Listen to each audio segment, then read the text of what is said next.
Hello, hello, hello, ladies and gentlemen, and welcome to the Bull Rush. My name is Joshua Schmoogledolfsiter. I'm joined, as always, by Mr. Noirbot, Mr. Wolfman.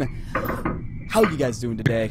Joined always. Not always. By Always Noirbot. been gone for as 2 always, weeks. As always, by Wolfman over here. This guy. Okay. I don't know if I can trust this guy. Yeah, no, I keep going to other cities and playing other games. How it's dare like you have a Sure. life? It's like I don't even like Gigantic anymore now. Was a lovely vacation playing Magic the Gathering and being horrible at another game instead. Yeah, right? I'm totally Oh, man. here. I had no idea. I had no idea, man. Yeah. But I had how to we let doing? the cat out of the room. Doing pretty well. It's been an interesting week in Gigantic news and just esports in general. So I'm should gonna be die. should be and Wolfman's gonna die. So that's So- live on stream.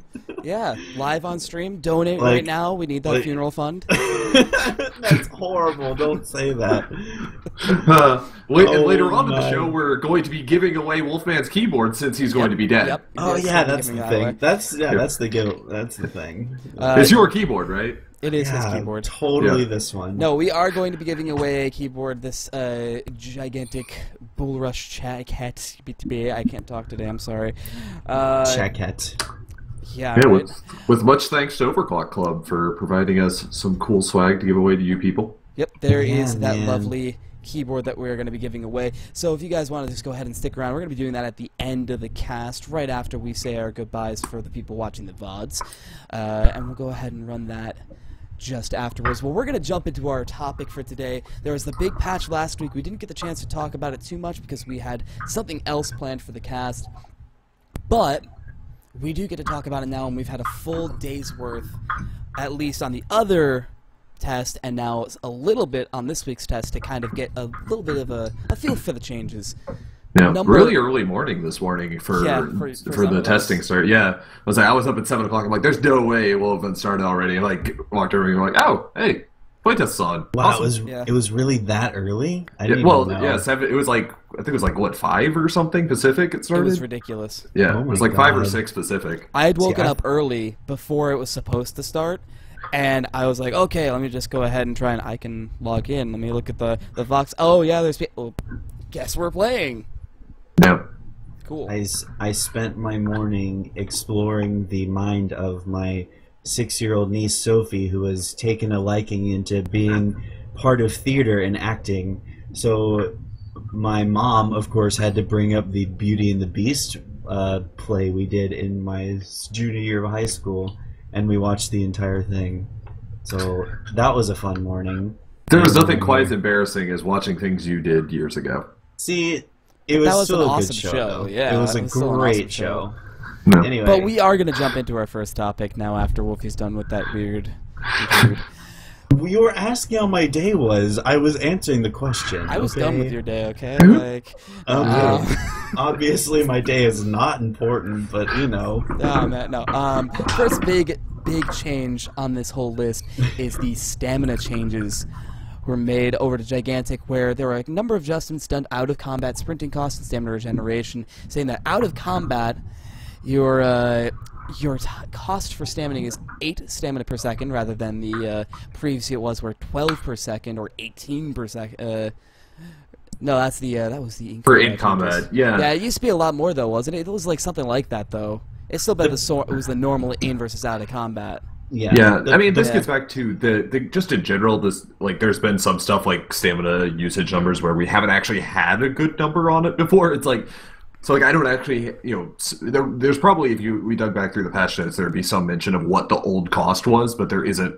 Like just in general, like if they're like it's now 8, it's like I don't actually have a good idea of how Yeah. much plus There- or minus that was. Yeah, and there's a lot of data where they don't do that. Like they'll try and give you a good idea of like, oh, there was a change from the a hero's skill where it was this much percent before to this much percent now, but in stuff like this where it's like, oh yeah, this now grants this much focus, it's like, yeah, or this grants this much power for your guardians. Like, yeah, but how much power does it cost to get a push? How much focus Yeah. is one focus, you know? To be fair, Yeah. they did say you've got 100 stamina by default, which means what if you've got like what 12 seconds of sprint Yeah, it was- essentially nonstop if you're out of combat, which when you think about it, is actually, at least for Canyon, is pretty much most of the way across the map. Like, Yeah, 12 seconds gets you pretty That's a far pretty at good sprint distance. speed. Yeah, I mean, of course, and- everyone has different sprint speeds, but like for the general sense, 12 You could probably to at least get to 18 the middle of the seconds map. of sprinting. Yeah, you'll get to the That's middle of the a map. lot.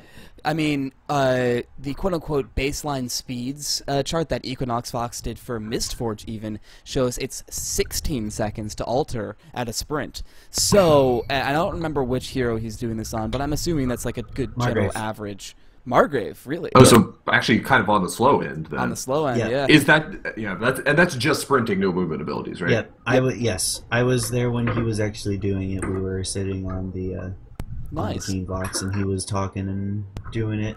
That's really cool. And it was 10 seconds to garden as well. So, you could get to your forest/garden point and summon up really quickly and, be perfectly fine on sprinting, And you Yeah. could get pretty close to alter off of sprint alone, even on Margrave. Like, say you're playing on something like HK or Gnosis with a movement ability. Yeah, you're going to get there before then. So Yeah. you could get all the way up to the most important points without a combat sprinting, which is great. Honestly. Yeah, I think it's one of those. On one hand, I like it because I disliked the whole because there were definitely some heroes where if it was a bit of a contested game, you felt like you had to take the upgrade for reduced sprinting cost to be able to really affect it. Like there was, at least for me, I would often find I would look at that tier of abilities and just be like, that's pretty much the best thing I can take on this tier, and it lets me use my sprint kind of without having to think about it. Yeah, But I get what you're saying. I think now, my question now is I'm curious how much. I guess I'm a little worried that this might be too much to the point where you don't have to think about your stamina anymore. Because the couple It's matches I definitely not played like on that, this though. patch, the couple matches I played on this patch, on Canyon, I really didn't even have to think about my stamina that much. You I can just get it- kind I of can get it on sprint Canyon. everywhere. Yeah, I could Like, get it you on could just- Canyon. Sprint just becomes your default. Unless you sprinted all the way into combat, burned all your abilities on combat, and then try to walk away, or you're like Chardock or someone who's holding, something that drains your stamina What the I would whole say, time. rather, what it does is it means that there is a significant difference to being in combat and out of combat, from the sense of now I don't have to worry about managing stamina between the two. I only have to actively be managing my stamina in combat, and that's the big deal, because you still have to manage. Yeah. You Well, really do have to dodging- manage. Dodging but still kills you it on means stamina. that when I'm not in combat, I don't have to worry about it as much, and I can focus my attention on other things. Yeah. And I Yeah. think that's the big deal. If This I could whole focus thing- my attention on more important things rather than on how much stamina I'm using, how much stamina am I going into a fight with, do I need that? And especially if I'm on a ranged hero like Vodin, where every auto attack I do costs stamina.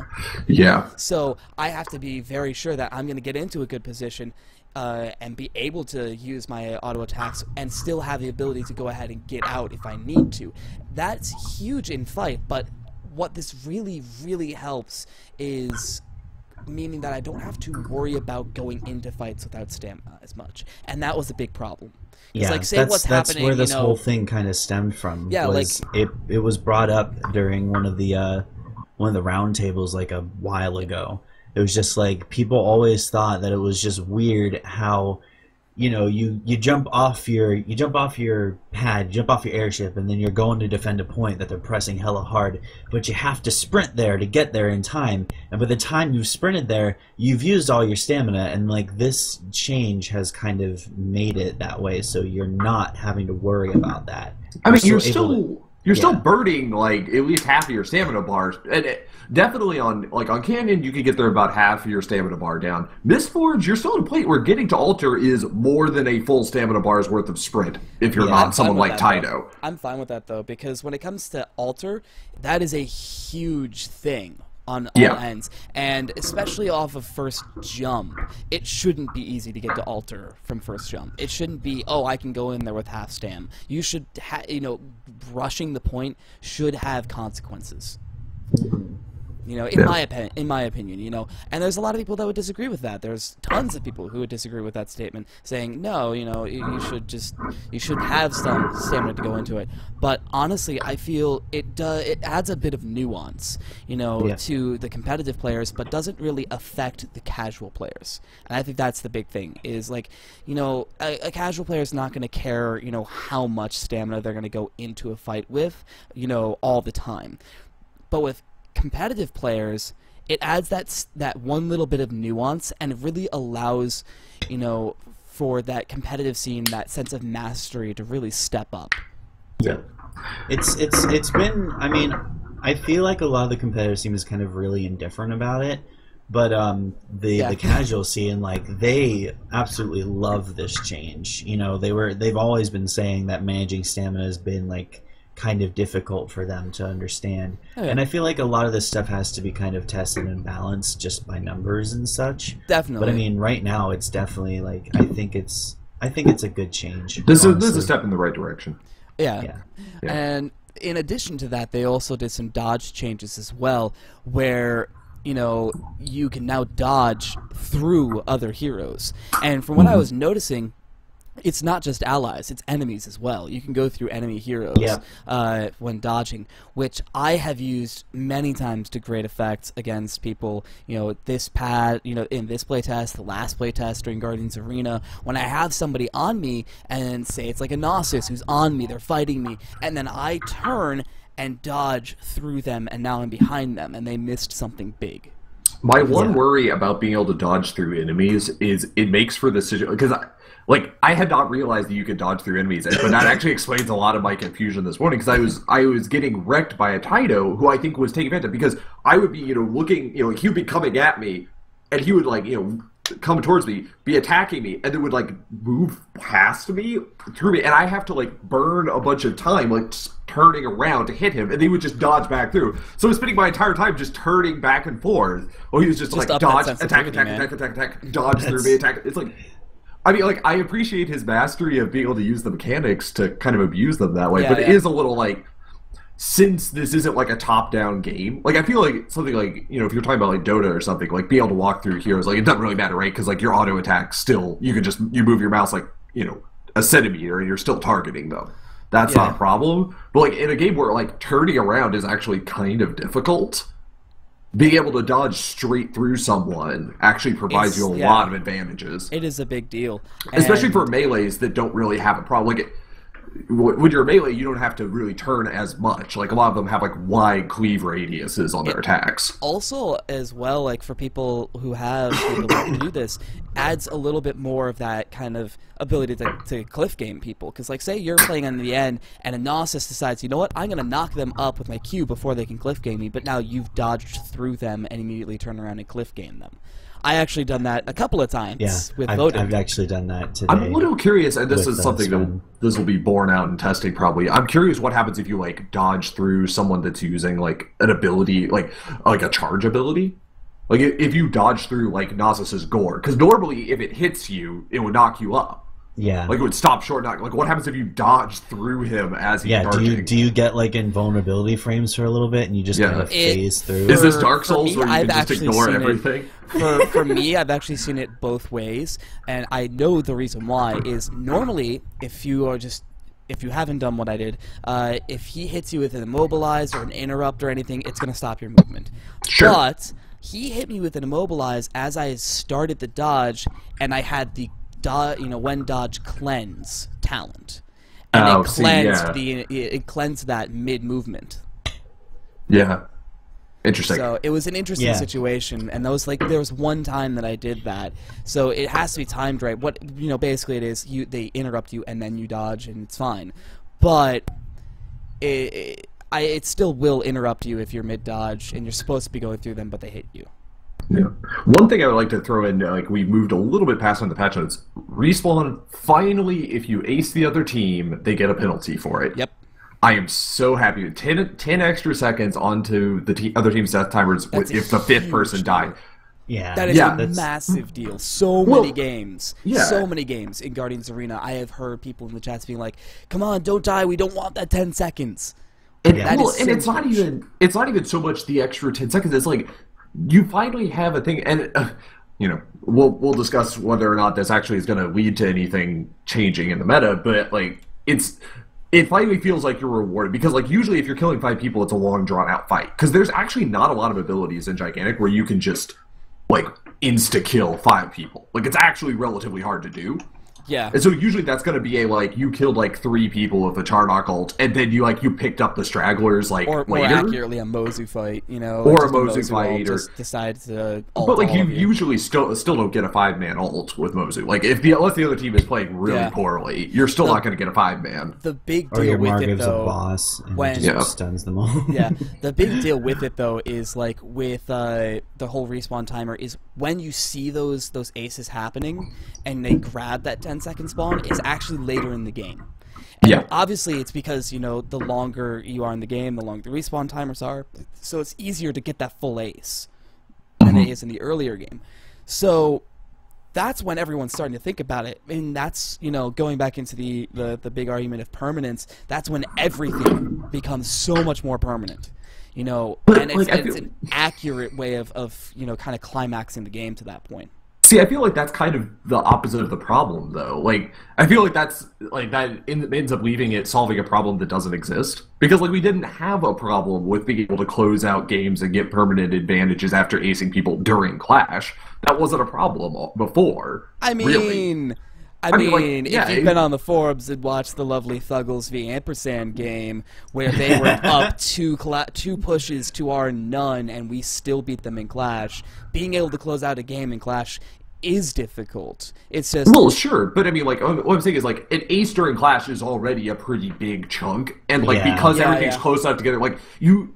That's a fair The point. problem with not being able to take objectives after an ace is more of an early to mid game problem. Like Yeah. during Clash, if you ace the other team, even before this, you were still probably at least going to get 1 point or a wound off of it. And Almost guaranteed. Early to mid And, game, and even we've if it never didn't seen one. happen, even if that didn't happen, that was more of a reliance on the fact that your team wasn't responding to the fact that that the enemy team just got aced. Yeah. So, And like- really, it's also the enemy team can be just actively being better as a team than your team is. They're Yeah. working as a team, they're working as a coordinated unit, and yours is all over the place. Yeah. And that's when we'll see those as well. So That was my first game today. It was horrible. Oh, God. it really kind of, I think, points to the difference, between the advantages gained in a competitive and a casual environment again. But the thing with it though is that these aren't advantages that people really necessarily care about in casual play, especially if, like you were saying, in mid game to early game, it's not something you normally see, and if they are seen, in my opinion, it's too huge. Like, obviously, the simple fact of them acing you is either you just all 5-manned into a fight and it didn't go in your direction, like you 5-manned into a fight on top of a Yeti Cyclops and there were 3 enemy team members there. Obviously you're going to lose that fight, that's a poor play, or, you're just getting absolutely stomped. And if you're getting stomped, the 10 seconds, that's just insult to injury at that point. Yeah, but it does help close it out. I mean, like, Yeah. Gigantic has, I don't know, there It has is a little weird bit flux, of... It's got a weird flux of, like, it's got this weird curve where there's a point at which it's like, if you're losing, it's like, it doesn't actually kill you fast enough if you're behind. I get what and, you're like, saying, yeah. I mean, I guess this kind of helps, but like just because there's the push thing, like, in a lot of other games, like, you could just keep taking objectives, right? Like, if the other team is just getting destroyed, like, you can, it's like, because push the down their game- base in 10 minutes in League of Legends if you're, like, completely OP. Yeah, it's because But, the like- game has that rhythm to it where you need the pushes. But, even Yeah. then, it's not an always sort of a deal where, my hair is doing the weirdest things. I'm sorry. I'm just, like, literally staring at myself the entire time. You're so vain. Bet you think the show is about you. You can go suck a dick. Anyway. Where was I with this? I don't know. I don't know. We're talking Next, about the next Nagano. point. Last point. I'm sorry, guys. I am so We sorry. finally have visuals for visual effects for a bunch of conditions, which is nice. Yeah. Like, that's always been a thing where it's been kind of like, I'm not sure if I'm burning. Oh, I'm taking damage over time. Oh, I'm dead. I like the healing visual, happy green. That makes Yeah. me happy. Yeah, that was definitely a good upgrade and a good move. Happy green. Just skip through that real quick. Always good to have better UI feedback. Mistwords though. Well, one last thing with that was one of the big things that we were saying before is that there were a lot of effects in game or a lot of things that would happen to you or happen around you in game that were very hard to see happening, you know. Yeah. And this isn't the only thing visually that has been updated too. They don't say it, but a lot of heroes' abilities now have a lot more visuals. One of the most telling ones for me was I've actually noticed that too. Was Gnosis, the Gnosis upgrade for his Bull Rush ability, where it's an AoE, you know, movement speed boost, which I've only seen once because Nth was the only one using it, was because it gives this whole AoE like light going out from him effect, where you can see the area that's actually being affected by it, and that's really cool. So they're actually going ahead and saying, yes, it's difficult to see when certain things are happening in the game. That is a problem. So here we go. We're putting more things into the game that are visual, that are huge, that are big to see. And stuff like this, the bleeding being red, you know, immobilized popping up as purple, frozen blue, you know, being that pale blue. You know, stuff like that is really helpful from a player standpoint to see all of that. I had something that I wanted to add, and it just completely left my mind. So, well, toss it in later. Toss it in later. If I think about it. Exactly. New Guardian. New Guardian, the new changes to Naga, the huge, cool changes to that. I feel like you shouldn't say New Guardian because he's not new, he's just redone. Someday There's a third Guardian now, someday guys. we'll get Squid Guardian. Someday. Oh, God. But yeah, no, I mean, new Naga Gren is really cool. I like him. He keeps popping up in places I don't expect him to. Like, the Guardian, I mean, this has kind of been a thing over the last couple of patches. Like, the Guardians now, like, move around more. So I keep finding times where I'll just be, like, exploring a map or something, and it's like, oh god, I was not expecting the Guardian to, like, pop up over, like, all the way over here. Yeah. And it's not just like, oh, hey, look, I'm popping up in a new place, kind of still within my area. It's like, no, I'm on Canyon. I'm popping up at my caves point and shooting lasers at you. I'm, you know, breathing death at you now. Yeah. You know? Though, actually, related to that, though, there was also a change that 20% less power can be stolen when the Guardian is rampaging, or rather, the rate. So, like, it's much harder to steal power from a rampaging Guardian.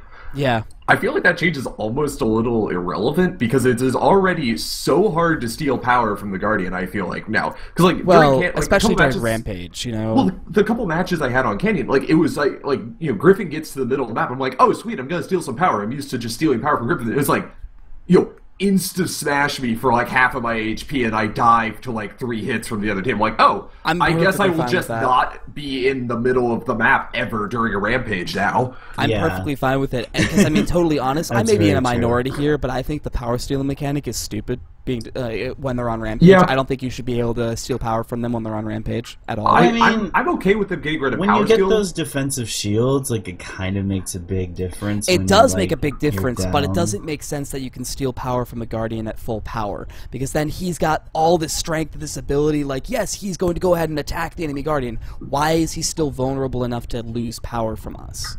Okay, that's true. I think my only issue with it now is like. We had a period where the Guardians felt like they kind of just didn't matter, right? Like their attacks were worthless, and they were pretty much just big, like, point bricks. And I feel like now we've kind of almost shifted a little bit too far in the other direction, to the point where the Guardians are so intimidating that, like anytime there's a Rampage, I am more scared of their Guardian than I am of the opposing team. Like, I have had times where, like, we have lost a push because the Guardian killed 3 members of our team because it happened to pop up right under us and, like, do a AoE. It was just like, oh, okay, I guess we just lose now. Yeah, that's very true. That the Naga's new ability, Breath, like, that is painful. Super painful. It is, like, I can't even, like, that brings a whole new meaning to and, like, the Griffin tornadoes are ridiculous. The knockback tornado, The knockback tornadoes are still, well, especially because they, like, they have that ability to hit you multiple times, immobilized for so long. So it's like just standing up. Wolfie, you're off the show. No, okay. I'm getting these calls from this random number that is like, I don't know what it is, and they just won't stop. It's every day. Every fucking day someone calls me. And That's I don't nice. know, You're off it's the the show. same number. Shut up. I immediately silenced it. Don't even start You are with now me. black. But yeah, no, I think just in general, like I like the idea of having like them be a little more powerful. I think maybe like during Rampage they need to not be quite as dangerous. Just like there should be less attacks on the Guardians while they're in Rampage mode. Yeah, well, and also, like, it shouldn't be like, oh, hey, look, the Guardian's rampaging, let's focus the effort on attacking the enemy Guardian. No, you should be focusing your effort on attacking the enemy heroes. Get your shield by killing the enemy heroes. But you can't, because if they stand behind their Guardian, you can't get remotely near it. Because, like, Griffin Stomp, like, on Canyon, Griffin sits in the middle of Canyon and has, like, an effective range of all, like, halfway to your Guardian. And it's like, you can't be, like, outside of your Guardian pit during a push, or the other team's Guardian will just be like, half your health, half your health, half your health. At that point, you get a death, and you get a death, and you get a death. At that point, I wouldn't even say, you know, like, hey, look, the Guardian is rampaging, let's go all and sit and defend. Like, especially, because, you know, Emp had said this before as well, don't go ahead and do, you know, this idea where it's like, let's try and stop a push. Let's do that. You know, let's try and stop a coordinated team getting a wound. That's almost impossible. Instead, they're going to get the push, okay, let's kill all of their creatures. And let them deal with that. I honestly thought, Perry, when you said I thought you were going to be like, and so the Griffin moves in the middle of the map, and he has an effective range to kill pretty much anyone anywhere. Like that's the entire map. The entire map is just like it's gone. That's totally just totally orbital strike, Griffin. I think it did, like, especially, and I haven't played Mistforge enough to really have an opinion on this. Like, Mistforge probably isn't as bad just because, like, the map is larger. But, like, it feels like pushes now effectively, like, you don't have a lot of options during a push. Like, before it was like, we could steal power, we could try to, like, rotate for one of their points, we could defend our points, like, we could try to upgrade a creature while they're pushing. Now it's like, I guess we'll just hide, like, behind our back points and try not to get murdered by their Guardian. Because, like, we can't push out anymore. Like, trying to even hold on to your center points in Canyon during a push is actually kind of difficult now. Yeah. Yeah, it really I mean, depends. it really depends. If the enemy team's going for the push and is actually actively trying to grab it, they're not going to care about trying to attack the center point, you know? Yeah. They're not going to care too much about that. But if they're, you know, silly and not wanting to go for the push, then, you know, they're going to go ahead and say, hey, look, let's attack these points. But from my opinion, because the Griffin or the Guardian, you know, the Naga is in the center of the map, why would you go ahead and try and fight that center point? Because they're going to be sitting over there. They were like, if they're sitting over at Vista, you know, they can't do anything over at Vista. So let's go attack them at their caves. Now they have to go across the map in front of our Guardian, which is going to have all of their health because Guardian. And now they're going into the enemy fight with a worse ability, you know? Yeah. Can we talk for a minute, like, how happy I am that the Naga doesn't poison anymore? Like, thank you. I always, like, a lot of people kind of just, like that kind of just went over their head. It was just superfluous. But yeah. I always felt like that was just so strong because it was programmed as poison. So whenever you were poisoned, you got half the healing.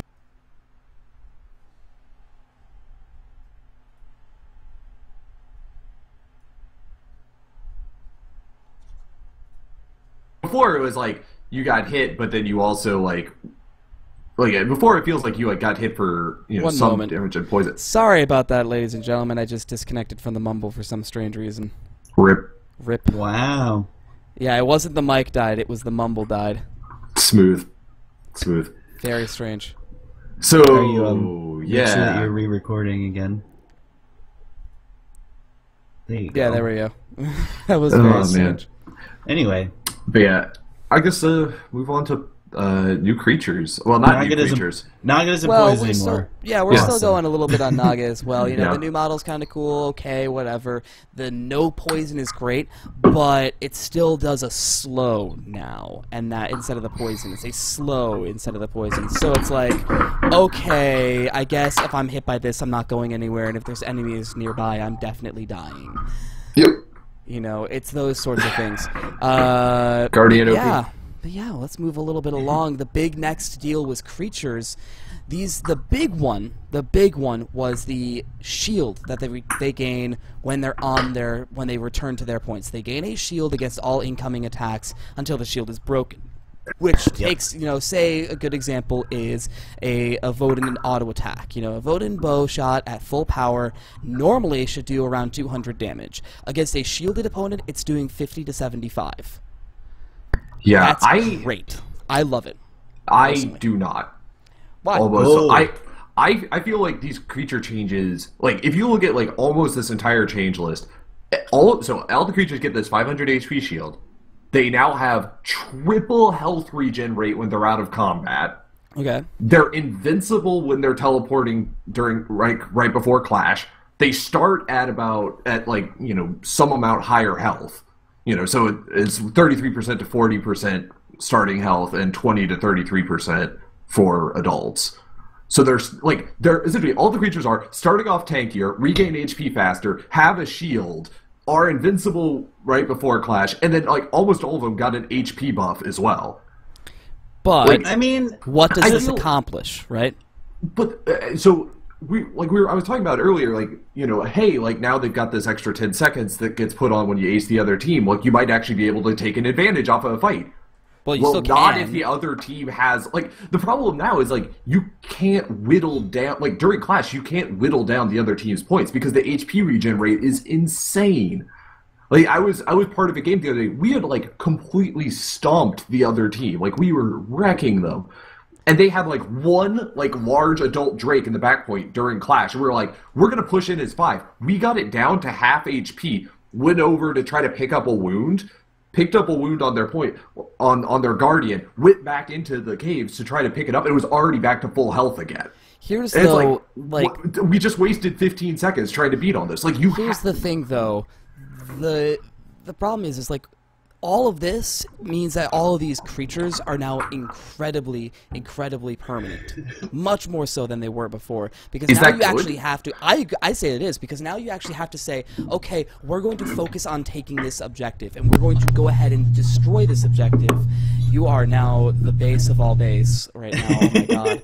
Hey, he said he would mute himself if it happened again. So, good on him. It means that you have to actually focus on one objective at a time, or even you can only have maybe 2 people on one objective. You can still take down that creature. It's not hard, but you actually have to stay there for it. You can't just be oh hey look, I'm gonna go ahead and poke this and then move over here, because that's a pretty crappy thing to do. Say hey look, I'm gonna whittle down your point now, which means any trip can just go into my backline and whittle down my creature, run around for 5 seconds, and then go ahead and do it again and again and again. Now they can't do that. But I think the thing is, what we did was we effectively killed backcapping really easily. Just a second. Personally, I think that's a good thing. Kill the backcapping. It's still huge. It's still a thing on Mistforge. I mean, but it backcapping requires is still more going to be a thing resources, regardless. and that's the important thing. Requiring more resources, requiring the team to work together a little bit more, just adds to the team organization that is big in this game. And while right now that's a problem, it's going to be a good thing. The problem is creatures were already overly expendable. We were already at a point where creatures, especially small creatures, were essentially just oh, you took our point, whatever. We're going to drop another one. Adults are and have been valuable for pretty much the entire game. But even so, if you have a team that is coordinated and actually, if you're talking about any level of a coordinated team, losing a point is not on your side of the map doesn't mean a lot. I would disagree, because what that losing of the point does instead of saying, oh, hey, look, we took this point, now that area of the map is controllable by us, instead that's saying we took this point, now we got the power for killing it and the power advantage in this push, and that's where the focus is turning. Instead of this focus on, let's take this point or let's take that point, it's, we're taking this to gain power. We're doing this to gain power. We're doing all these things for that one purpose now. It focuses what you're supposed to be doing in the game, instead of just go in the map and do whatever you want. See, I feel love watching Perry's reactions to everything that you say. This is the best part of the show. I feel like we're going to end up at a point where, and we'll see how things develop, but I feel like it's now gotten so hard to take a point that like the casual like I was trying to earlier today I was like trying to take out an Autumn Drake. Or not Autumn Drake, an Autumn Bloomer. Drake. Autumn Drakes, I want. Awesome. No, we were trying to take an autumn, actually. Yeah. we were trying to take out an Autumn Drake or an Autumn Bloomer on the center point in Canyon, and like we literally had 5 people on our team beating on it, and they had like 3 people there defending, and we couldn't kill it. Because, like, the problem with the Drake is it sits on its own point. So as soon as it drops aggro, it gets its 500 HP shield back because it doesn't leave. Yeah. Yeah. And so it just keeps as soon as it Like drops aggro, which is like 3 seconds. If we started focusing on the other players and trying to kill the other players, it got like, 500 HP back instantly that we had to re-kill it through. And it's like it took us like forever. Like used to be like bloomers were like fragile. Like bloomers, it was like 3 people could go in, breathe on it, and it would die. Yeah. And like now it's so like true. I've had to like Cerberuses used to be easier to take out than bloomers are now. Yeah, I would agree that, there is some weird bugginess-ish with, the leashing strength or the leashing range on certain creatures where it's like, yes, we'll still be in the point, but attacking other things, and they'll just leash back to where they were and gain that 500 health. But I think that, again, points to more of an issue with the bugginess of the actual issue, or balance with the actual hero, or with the mechanic, rather than the mechanic itself. Because, again, I still agree with the mechanic. I think the fact that you have to focus on an objective, the fact that you can't just decide to go ahead and do whatever you want, is a good thing. I'm okay with the shield. I'm not okay with the shield plus the HP gain, plus the better health regen, plus, like, I feel like we just did, we had a problem that was like this big, because like backcapping already wasn't that big of a deal, especially on Canyon, and like Mistforge isn't back long enough to know whether or not we have a problem with backcapping on it.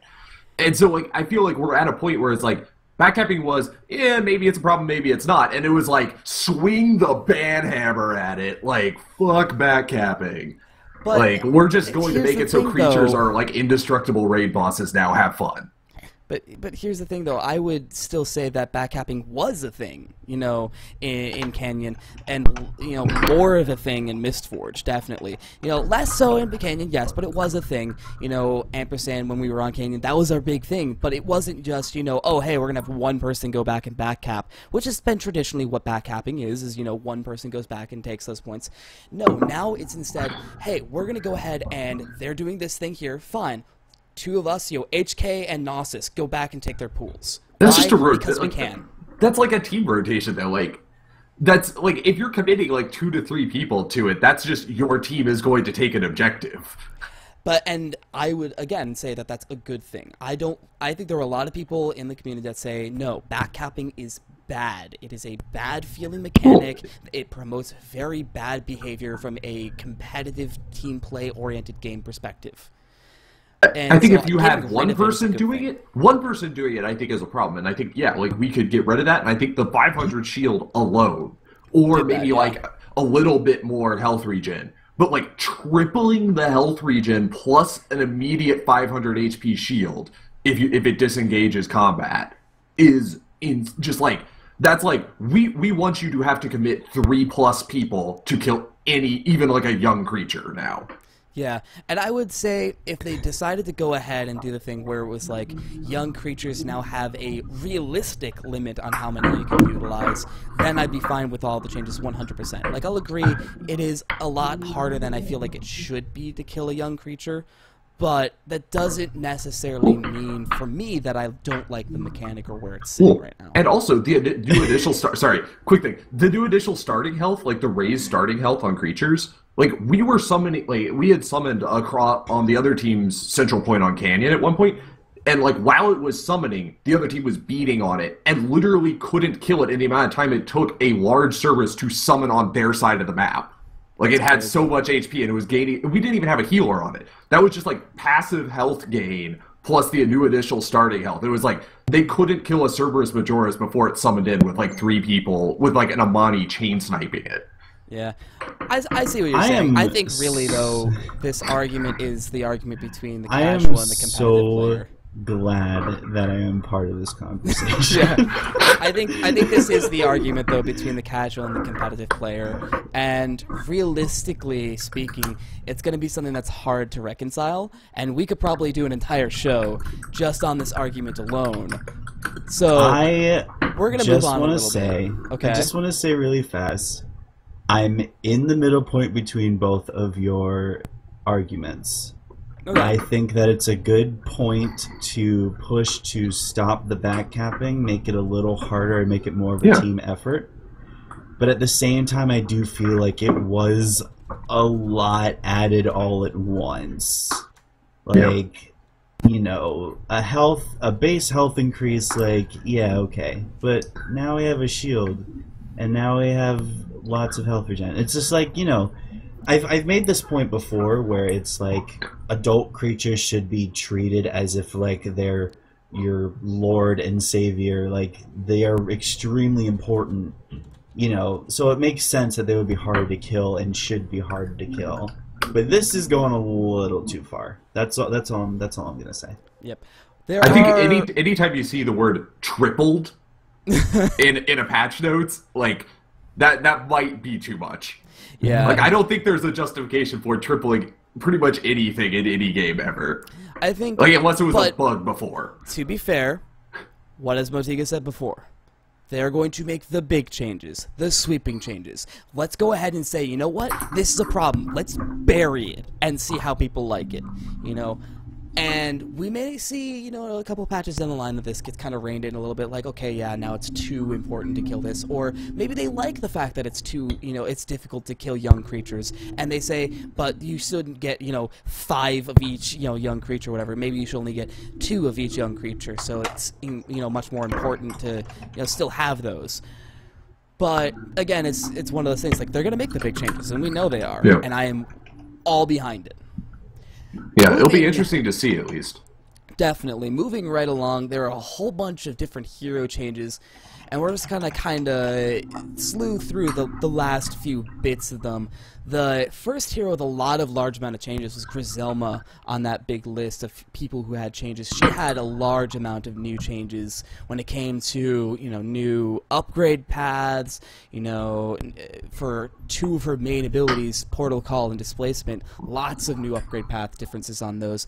And honestly, I'm not certain if it really accomplished much on a competitive field, but it definitely accomplished a lot on a casual field.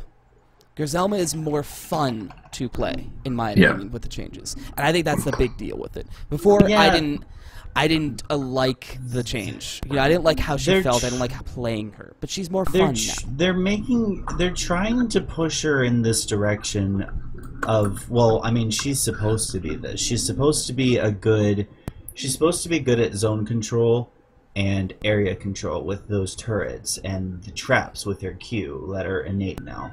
And, like, you have an upgrade now that you can place 3 traps at once, and these traps will move your hand, and your hand will be like, surprise, haha, I'm here now. You know, like, it's really, they're trying to make her have that AoE zoning feel, which is really cool. Yeah. But it's like, they're still kind of giving her the nerf bat in terms of, like, being able to do consistent hand placement. You know, Portal Beast, increase the cooldown penalty from a dead pet from 12 seconds to 15 seconds. Like, 15 seconds of not being able to put down another hand.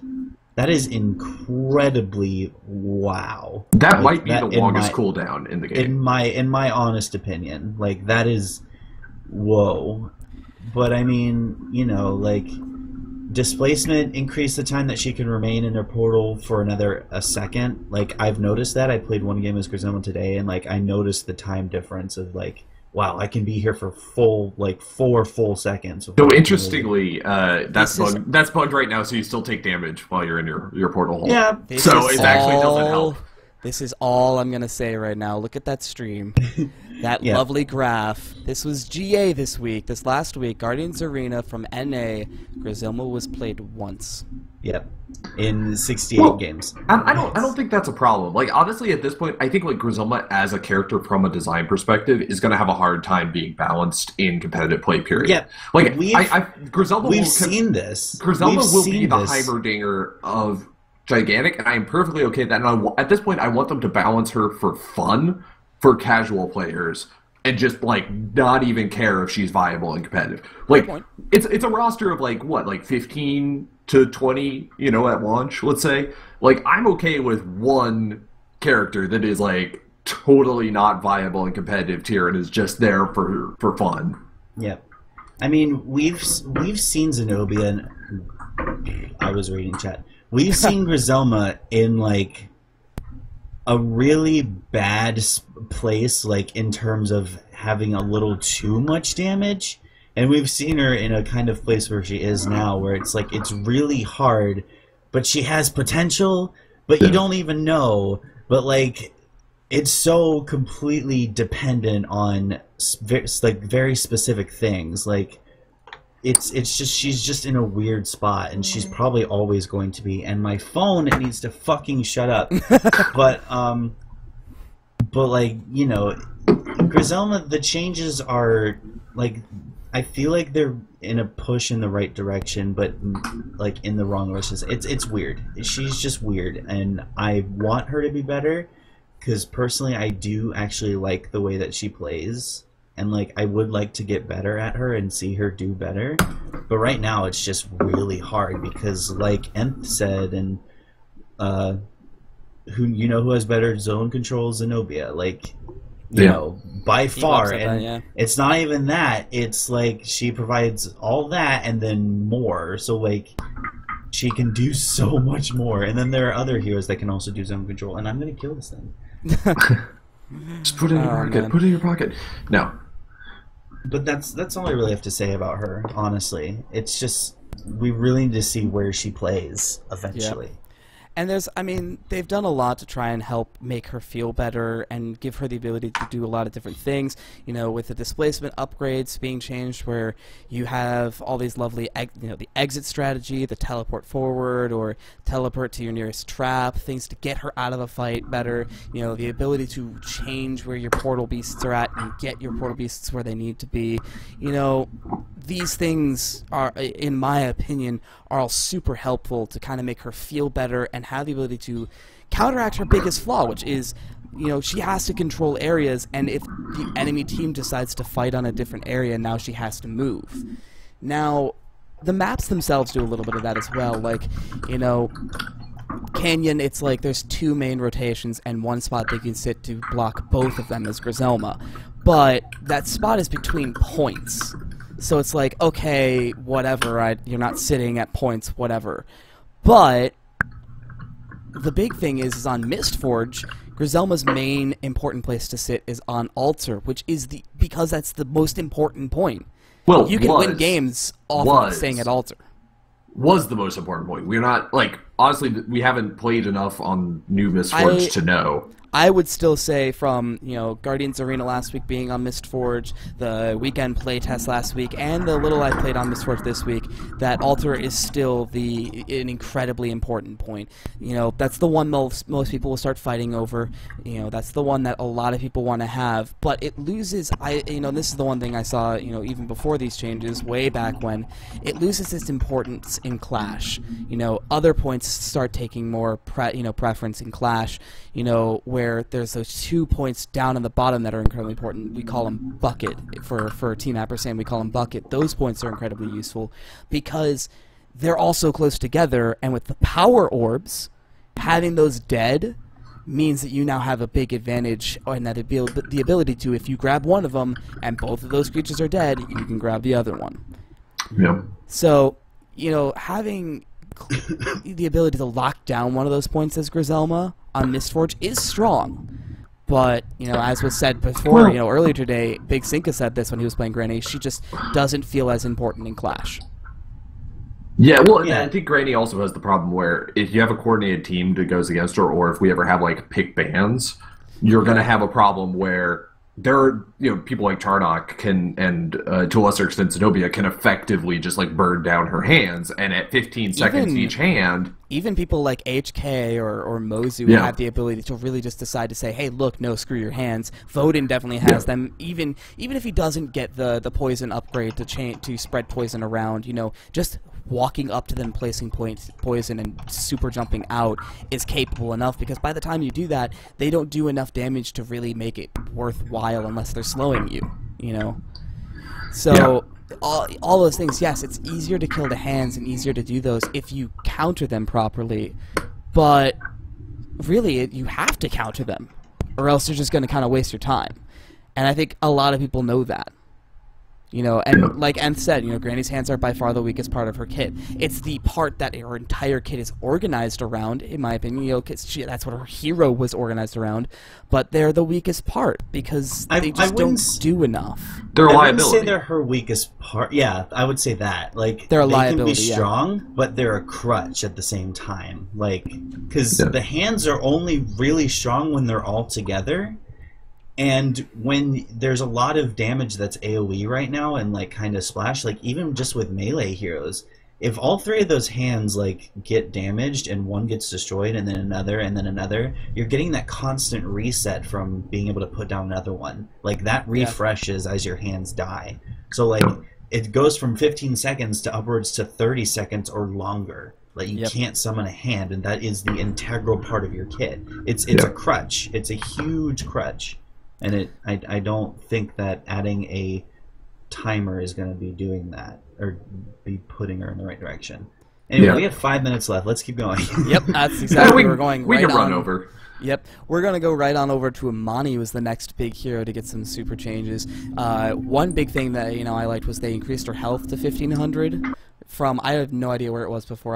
I'm assuming something like 1,200. She was very squishy before, and now she has a little bit extra survivability, which really all that does is it gives her the time that she needs to actually use her smoke bomb to jump out. That's what it does. Before she could very easily just die before she could even use her smoke bomb to get out. Now she Which has the honestly I'm ability. okay with. I'm very much okay with that. I mean, everyone's been saying like, oh, is Amani on the enemy team? Just use an assassin who's really fast and can sneak up on her. Because how do you sneak up on someone who's kind of focusing on One dealing thing. one thing? You go behind him and you just go, and then They're they're done. dead. Yep.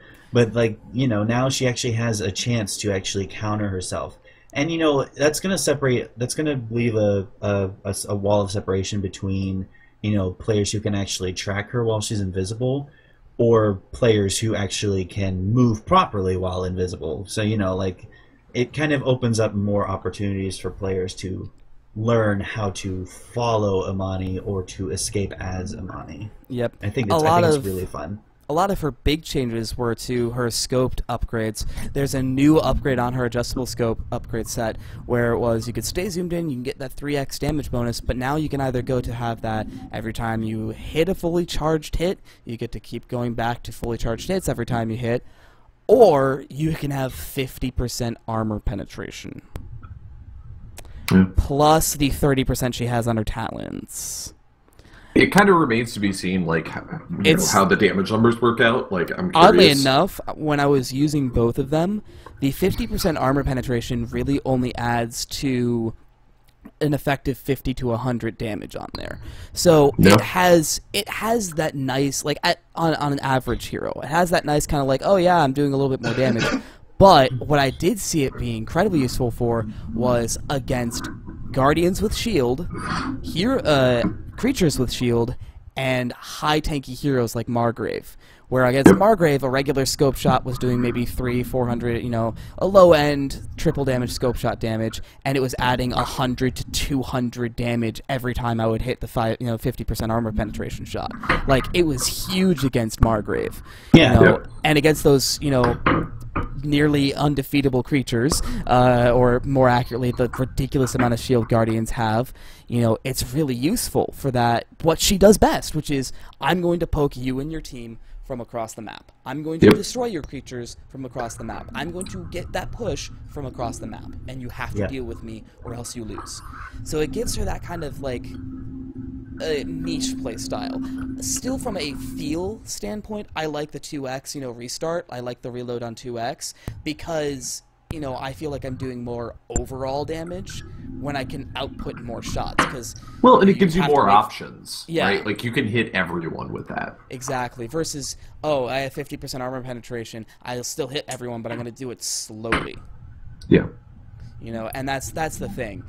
There was some changes to cycle ammo where there was like the burning from boom bolts lasts for 2 seconds and does 75 per tick instead of 50 per tick, which is nice because that's one more tick, 1 more second of burning damage.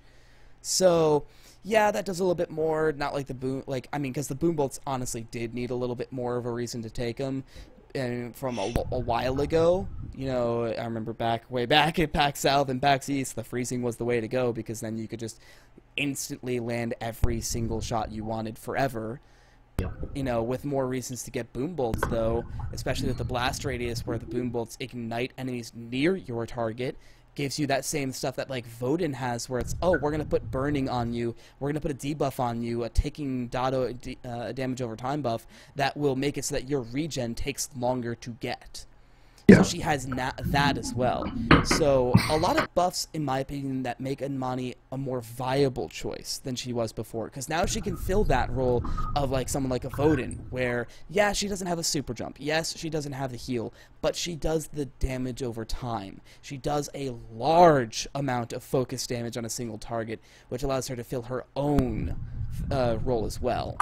Not the best choice for the role.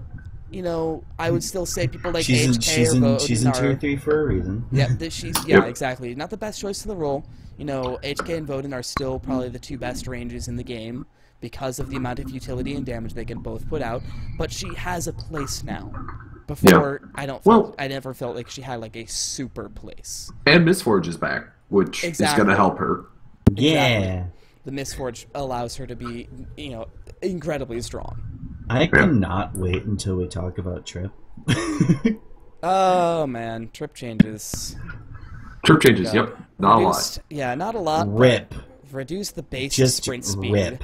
So now it's slower than Taito. Increase the stamina cost while sprinting, and decrease Trip's base stamina regeneration rate. Because we didn't want her to get to the fight, didn't want her to get out of the fight, and didn't want her to be able to do anything once she's done doing what she needs to do. Yeah, right? Like, okay. Oh, also her ult does 25% less damage. Yeah, let's so now she can't even ruin kill what she does. Right? Yeah, like, okay. That's the thing. It's like, now it's like, she doesn't have that ability to do what she is designed to do, which is one-shot gib a person. And see, even with that, you can show the freaking stats again. Trips, she was more played in this map, but she's still not played as often as others. Like, Taito is still up there. Taito is still much higher up on the list with a 25 game count. Trip was 24 with Taito, but what we were seeing on that, and this is, again, it's the map, is that more people were playing ranges and whatnot. But really what it is that, let me get this off my face now. Jesus. Trip, in a map where assassins are incredibly important, and assassins are the group to go for, like Canyon, Taito is always going to be more important. Yeah. Taito is always going to be more important because he is just a better choice for his role. He can get in, get out. He doesn't even need to get out because he can stay in for so much longer. He's tankier. He has more mobility. He does it all, and he's the best at it all. And that's the thing with Taito.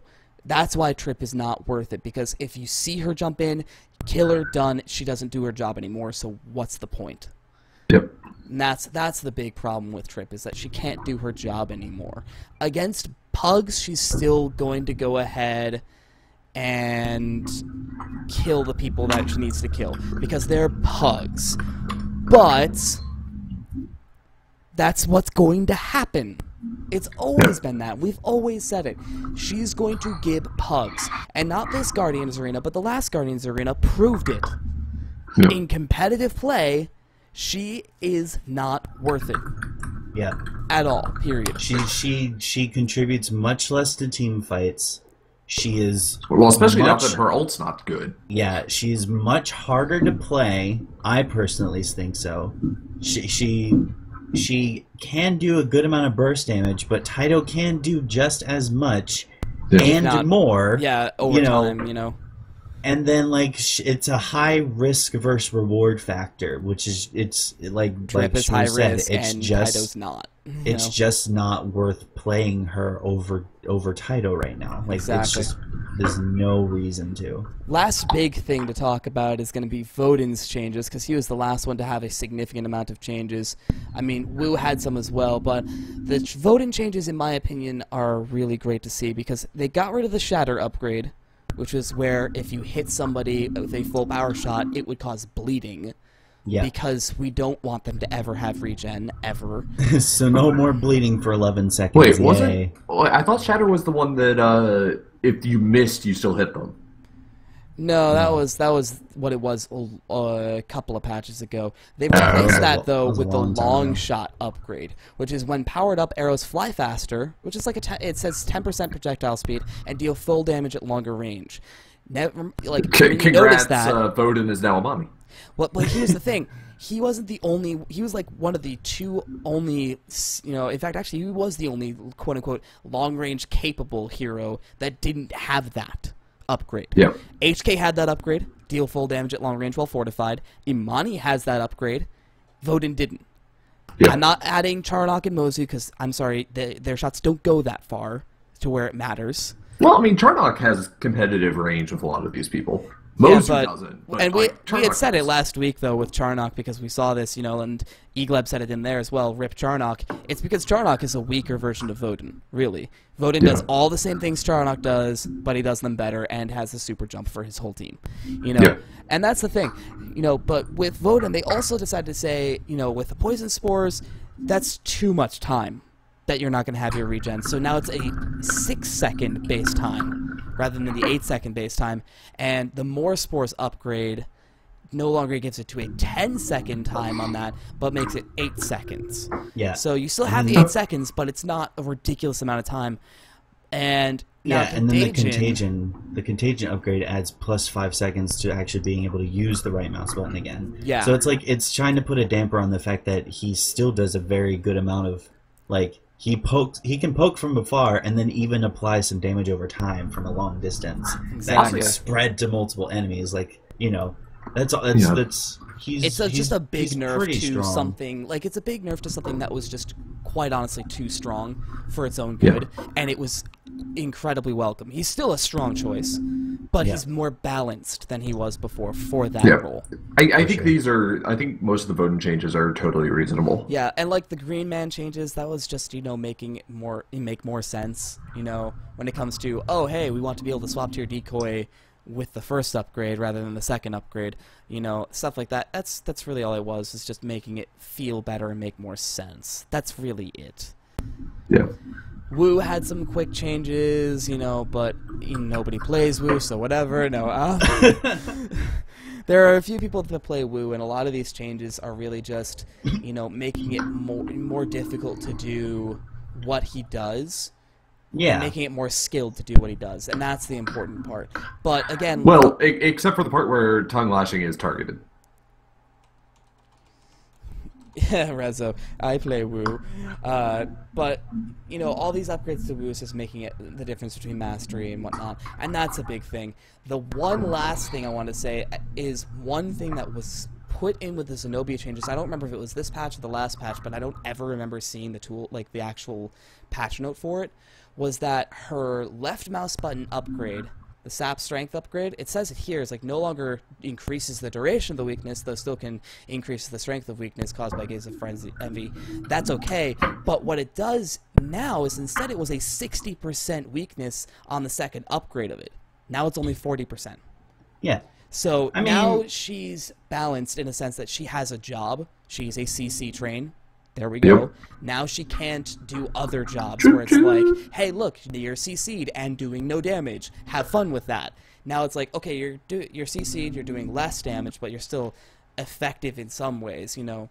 Like, see, I feel that's a matter of personal preference, because in that same tree there's the sap strength, which is while you're doing Gaze of Envy on someone, allies near the target gain 25 bonus damage. So Yeah. like you can still apply some weakness and then have your allies be stronger. So like that's a 25% damage deficit between, or no, that's a 45% damage deficit between enemies and allies on that target. So I think that's just a matter of personal preference, honestly. And Yeah. besides the fact that there are a lot of people that are a lot of heroes that are played right now that have the immunity to weakness trait, like Margrave. Yep. And Charnog. I think Taito has it. I don't know though. If he does, I don't think it's really picked often, but I need to look. But you know, like there's a lot of heroes that can have immunity to weakness, so I feel like the weakness really is not the most wonderful thing in the world. I think, yeah, that's just a matter of preference. I like the 25 damage increase, but that's just me. I'd play Zenobia weird, but I still play her well. Yep. It's a but weird one. we are coming to the end of our lovely stream here. There's not much more to talk about on patch things that, honestly, I care about saying. So we're going to go ahead and get ready for our last little bit here, and that is the giveaway for a new keyboard. But Mistforge. But Mistforge. It's Yay, Mistforge! it's Yay! back. It's gotten tuned up. It's really pretty. I like a lot of the new like platforms, all the extra stuff they've added in. Super jump is no longer mandatory to get up into like the secret passageway area. Love it. It's great. Yep. Yeah, But- it's like I love it. Mistforge is really nice now. Yes, indeed. So we're going to go ahead and do our giveaway. All you've had to do to go ahead and get in on this giveaway is be active in the chat. So if you want to go ahead, just say something in the chat. So and it's grab gonna be this. Rezo. It's pretty much just going to be Rezo, yeah, isn't it? Oh, That's not man. true. That's not true at all. Enth has said things, Nanaman has has, said yeah. things. But for Nanaman the- gets all the prizes. Isol, VOD. Falco. For the VOD, I'm going to go ahead and do this. For all those people Hidden watching, Laser. you know, this after the fact, for all those people who are not Druid. here to see it live, thank you so much for watching. Feel free to subscribe to the YouTube that you're probably watching this on. If you're not, then go over there and subscribe, because what the hell are you doing watching this on Twitch? But Twitch VODs. But Twitch VODs. And thank you so much, and we will see you next time. Alright, so we're going to do our lovely